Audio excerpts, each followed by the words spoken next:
What up guys, it's Pie back with another video. This time we're talking about my regional deck, which I've placed 7th place out of 130 people, I believe. I will put some pictures here of Neuron. It was in Magdeburg, which was a really cool store. Like it had 2 floors, like old cards, PSA created, even old product, new product, including this cool shell. So that's nice.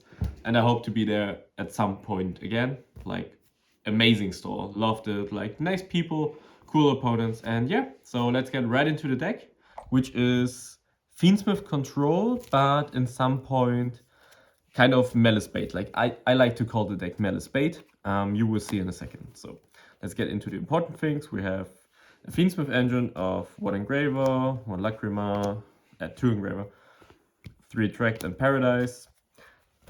It's pretty small compared to the Fiend Smith engine, like in usual Fiend Smith control decks. That's just because there's another engine in it, which is Malice, but really small. So it's not really a Malice deck, but the same like Fiend Smith Musket. Like you would call Fiend Smith Musket, even though it was for Musket cards, and here it's Malice. So that's the first thing. And I also only own 2 Engravers. That's why I only played 2. You probably should be going for 3 Engraver, 2 Tracked. And honestly, there was only 1 game where I missed the 3rd Engraver, like, and it also wasn't too necessary. Like, doesn't matter as much. I only own 2, but 3 tracked, so it's fine. The only thing I would have liked to play 2 of maybe was Lacrima. I own 3 of her, so that's not a problem. I just decided against it, and that's because I run also a lot of other normal summons, and it luckily didn't came up for me. But I feel like if people would be playing even more Bystials, it could be coming up to play a second Lacrima, so that's maybe some adjustment in the future. Yeah, but that's the Fiend Smith engine. And now we're getting into the Malice engine, which is 3 Dormouse, a Chassis Cat, and an MTPO7. And I feel like this is the good point where I explain why the engine is in the deck. So in general, I was considering like this approach for the YCS, but there wasn't enough time to test it, so I didn't play it. I did quite well in the YCS, so it was fine. But in general, like the idea behind it is Malice is one of the best engines in the game, and also the scariest engine in the game for your opponent, because the whole process of the deck, or like building the deck, is to keep in mind that your opponent doesn't know what's in your deck. Yeah, like your opponent does not know that there is no White Rabbit, no other traps. There is just the 1 Chassis Cat. Like, of course, if you see this engine right now, there is like no fear in you to stop this or anything. Like you can just resolve the Malice cards and nothing's going to happen. But your opponent doesn't know that. Like if I know some of the Dormouse, he is most likely inclined to stop it, like at any cost. For example, I don't know if a Blue Eyes player has Drill Beam face down, he would like to negate and banish the Dormouse, so it just comes back, the banish is out of it, like the effect is once per turn. But in general, like it puts your opponent on, he's thinking that you're playing Malice, which you are not, and then they just interrupt you at the wrong places, and most importantly, they will side deck in a weird manner. Like if you start with Malice cards and you play mostly Malice Fiend Smith or Malice Bystial against them, win the game, they will side Lancia, they will side down the Bystials, and then you're just playing Fiend Smith control. So they made a horrible siding pattern. So this was amazing. It fooled everybody all day. I couldn't tell people about how the deck worked, even if they asked me after the match, because I knew like this was like the advantage of the deck.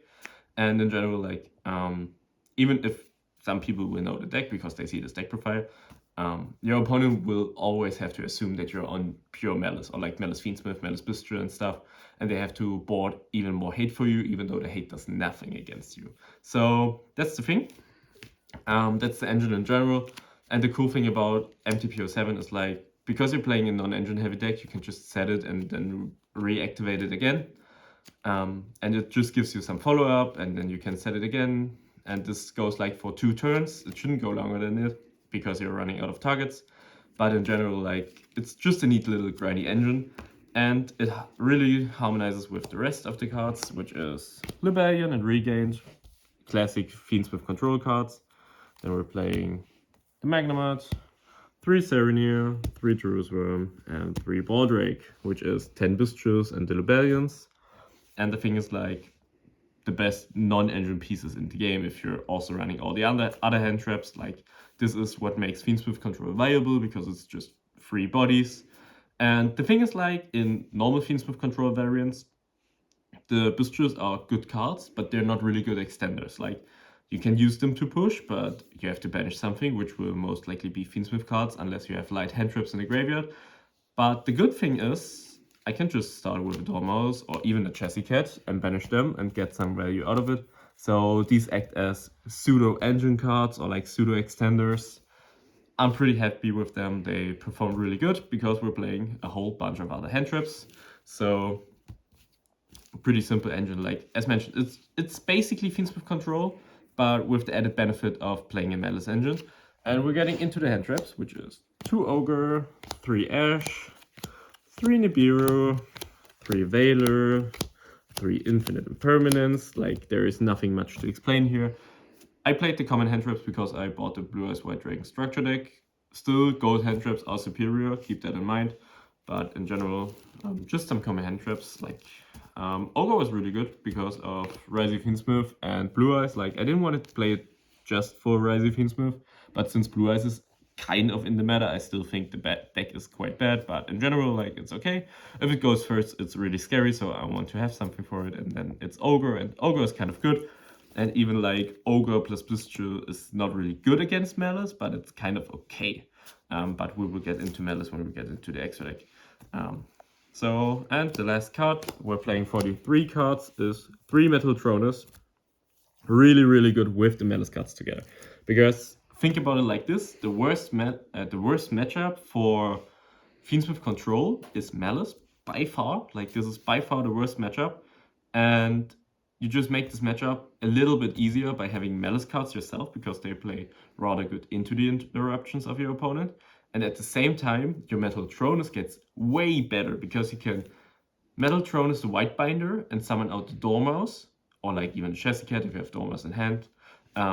And then you just get so much value out of it. And you can even set it going first, and then face down banish a Dormouse, which is really, really good. So, like this card a lot. It gets setted out a lot against other matchups, but in general, like, good game 1 card, and especially good against Malice, which is the matchup you want to solve with this deck. Like, the deck is broken, but Malice is the worst matchup for it, and this is what I was trying to solve.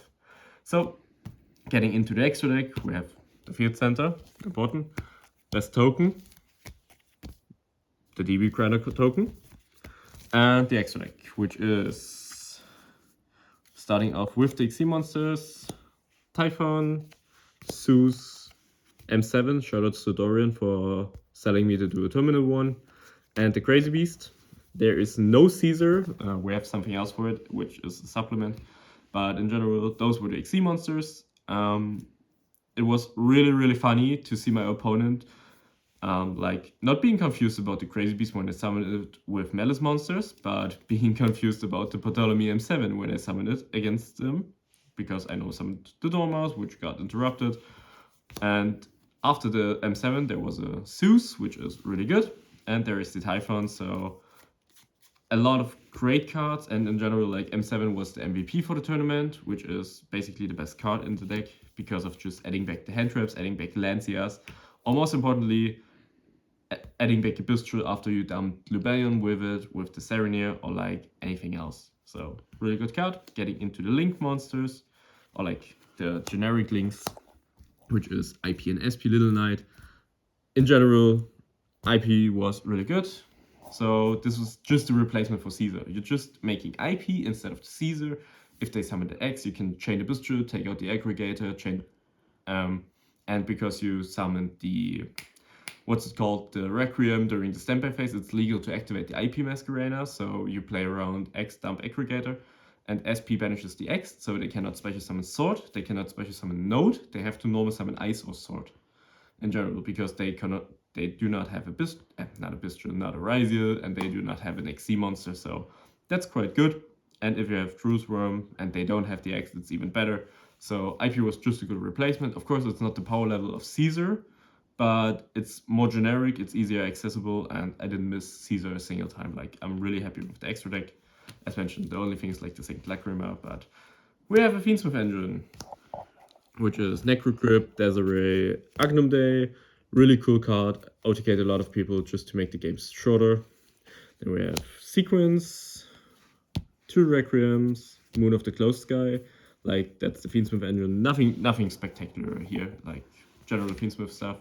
I would love to play Rex Tremende. I love this card a lot, but there's simply no space for it, and you will not miss it. Like, even if, maybe if you're playing pure Fiend Smith, which I would love to do, but sadly it's not possible. And getting into the Malice cards.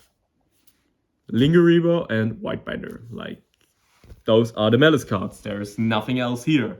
And it's enough. It's just Whitebinder control. This is just to, like, the Linger Reaver is just to play against Malice a little better because you can out MTPO7 and GWC6. So you make it a little harder for them, even if you hand trap them twice or thrice. Then it's pretty good to just norm summon a Malice monster, make Linger Reaver, and then use the Bystial to play, and play Fiend Smith under it, even though you're linked locked, which is the big thing about it. Like, Malice cards lock you into links, except this one. The Whitebinder doesn't lock you. It doesn't matter if you're linked locked. Yes, you cannot go for Desiree, but you can go for IP Masquerader, which is the Caesar replacement. And just to show off a general endboard, it's either the IP with the Requiem in the graveyard and the Lacrima, or, which will most likely happen, is if you open Malice monsters, you will go, where's the Whitebinder? You will go for Whitebinder setup and set yourself an MTPO7, which should be somewhere here. And you will have Lacrima set up in the graveyard. So it will be something like that. And then you will make SP Little Knight, banishing the Whitebinder from the graveyard to bring it back. Of course, this will lose to Ash, but your opponent doesn't know the game plan of yours, so they will not Ash you there. And then this will basically be your setup in the graveyard.